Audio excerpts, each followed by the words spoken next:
Hi YouTube, it's One Dog Perspective here.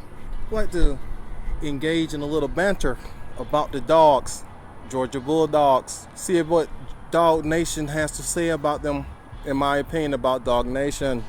I'm just kidding. Yeah man, One Dog Perspective here, kicking it off, my first video. Call me ODP for short. I'm a huge dog fan, peep the hat. Or you can peep the shirt. You want to come in and drop an intro video to my channel. Hope to come to you at least once a week, twice a week. We'll see how it goes. Because we got Vin Diesel's favorite beer taking over the country right now. You can have any brew you want, as long as it's a Corona. Everybody's quarantined in the house. And threatening college football. We don't know if we're going to have a season. Everything's in limbo right now. And all the Auburn fans out there who watching this video, I know 14,000 days or whatever. Like, who cares?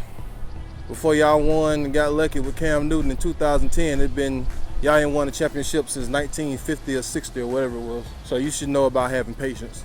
But Dog Nation, you gotta hear me. Jake Fromm is not a first round pick. He will not be a first round pick.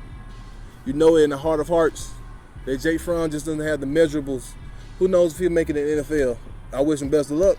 Jake Fromm got his legendary status with Dog Nation from that freshman year run he had with the team. He wasn't the leader of that team. Everybody knows who the leader of that team. The leaders of that team were, and it was the most prolific NCAA backfield in the history of the NCAA football. Sony Michel and Nick Chubb. Then you had a leader on the offensive line in Isaiah Wynn. Then we had Roquan Smith on the other side of the ball. That team was special. They should have won national championship in my opinion. Jake Fromm gets too much credit from that run, and then he gets too much blame for his junior year, because it wasn't all him.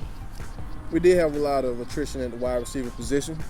A lot of players didn't get developed. They just didn't come along. We had some freshmen, we had inexperience, and that all matters. But you still have to throw the ball to the receiver.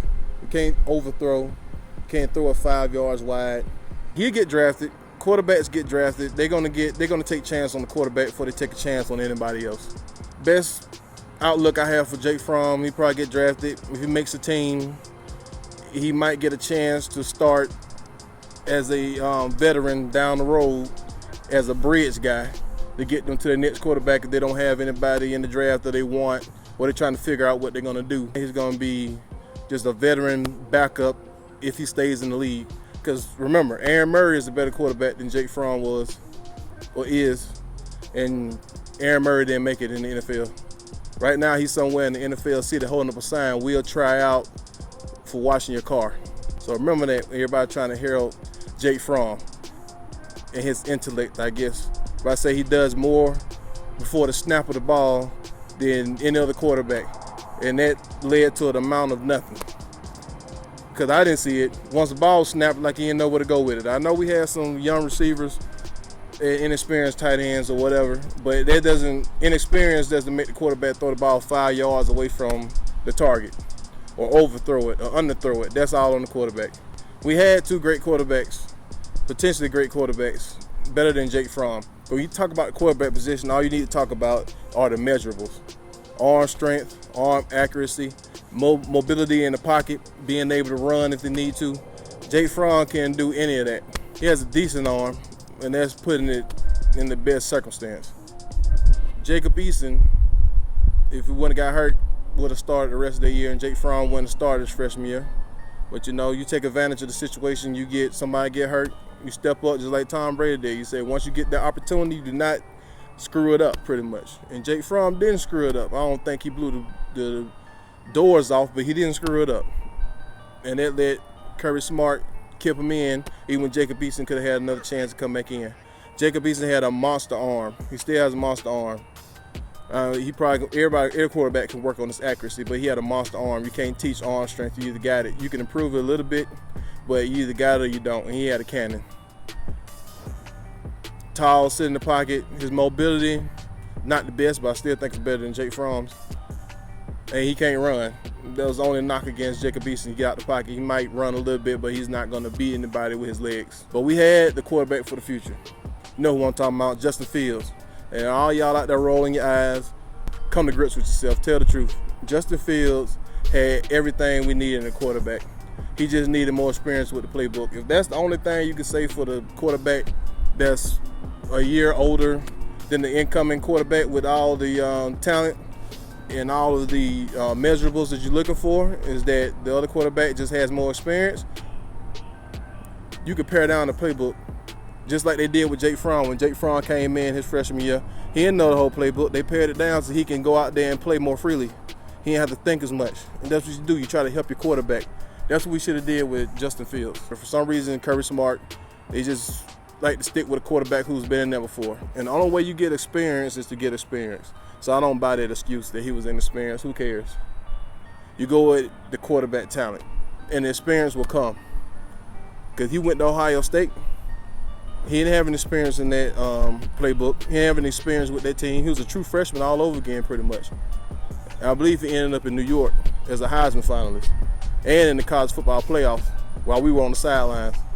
And everybody was waiting in Dawg Nation who hated Justin Fields, or you were a super Jake Fromm fan, which I can't blame you, but I'm gonna keep it 100. I'm gonna keep it a buck with you.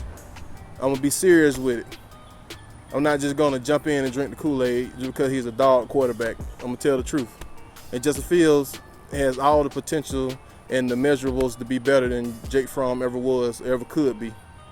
And we let him walk to Ohio State. And I don't understand it. Y'all waited till they played Ohio State and Justin Fields threw, 2 interceptions, whatever, like saying, look at him.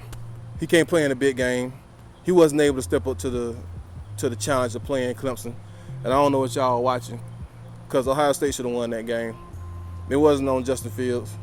That last play, their wide receiver, if he didn't tell the quarterback that he was going to make a move like that, then he shouldn't have did it.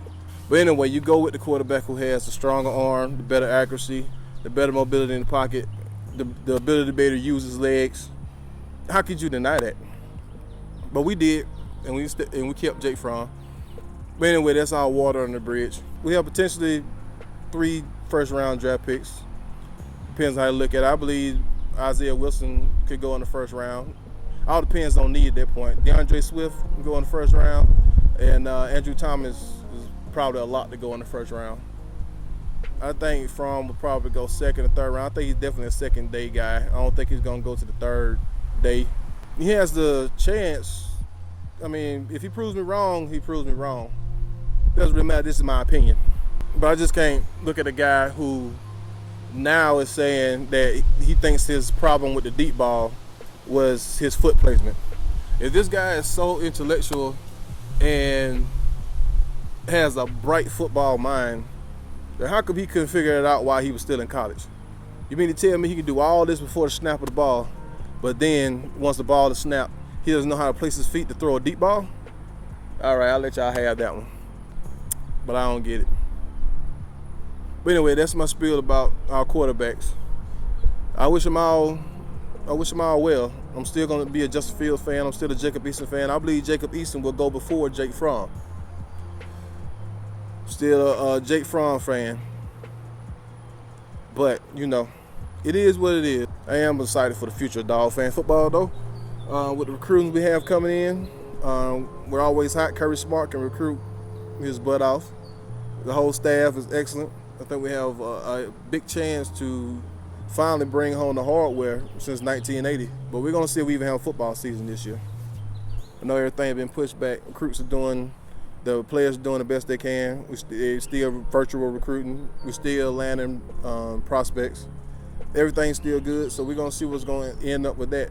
Hopefully we have a football season this year. All right, so that's all my thoughts for right now. Well, I dig into recruiting classes, what I think about the future and overall dog sports, because not just football. That's my favorite.